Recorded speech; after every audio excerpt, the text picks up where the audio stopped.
Welcome everyone, আমি সমাজিত sir. আমি চলে এসেছি তোমাদের পোস্ট চ্যাপ্টার থেকে কম্পিটিটিভ এক্সামের জন্য কতগুলি গুরুত্বপূর্ণ ওয়ান লাইনার। তো চলো শুরু করা যাক। দেখো, প্রথমে আমরা দেখে নেব যে জীববিদ্যার যে শাখায় আমরা কোষ সংক্রান্ত বিষয় নিয়ে আলোচনা করি সেটা হচ্ছে সাইটোলজি বা কোষবিদ্যা। বোঝা গেল। প্রথম কোষ আবিষ্কার করেন রবার্ট হুক। কত সালে করেন? 1665 সালে। কী কোষ আবিষ্কার করেছিলেন? এই প্রথম মৃত কোষ আবিষ্কার করেছিলেন। তারপরে দেখো, যখন আমরা বলছি যে মৃত্যু কোষ আবিষ্কার করেছিলেন, তখন পরের প্রশ্নটা কী হয়ে যায়? তাহলে সজীব কোষ কে আবিষ্কার করে? তো দেখো, প্রথম সজীব কোষ আবিষ্কার করেছিলেন লিউবেনহাউ। প্রথম সজীব কোষ কে আবিষ্কার করেন?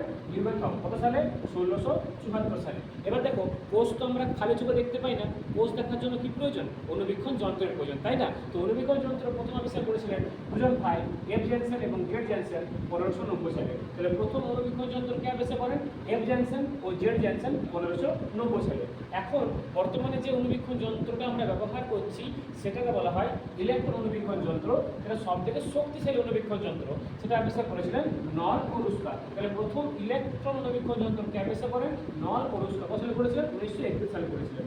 বুঝা গেল। এবার দেখো, কোষের সবচেয়ে গুরুত্বপূর্ণ বিষয় হচ্ছে সেল থিওরি বা কোষতত্ত্ব। কোষের সবচেয়ে গুরুত্বপূর্ণ বিষয় কি? কোষতত্ত্ব বা সেল থিওরি। তাহলে প্রথম কি আবিষ্কার করেছিলেন? স্লেডেন ওসওয়াল্ড। তাহলে প্রথম কোষতত্ত্ব বা সেল থিওরি কে প্রতিষ্ঠা করেন? স্লেডেন ওসওয়াল্ড। কত সালে করেছিলেন? 1839 সালে করেছিলেন। বোঝা গেছে। এবার দেখো, যেটা খুব কমন কোশ্চেন, সেটা হচ্ছে জীবদেহের গঠনগত কার্যগত একক কি? জীবদেহের গঠনগত কার্যগত কাকে বলে আমরা? কোষকে। বোঝা গেছে। আশা করি তোমরা আজকে লাইনগুলো বুঝতে পেরেছো। এরপরে কোশ্চেনগুলো নেক্সট পার্টে।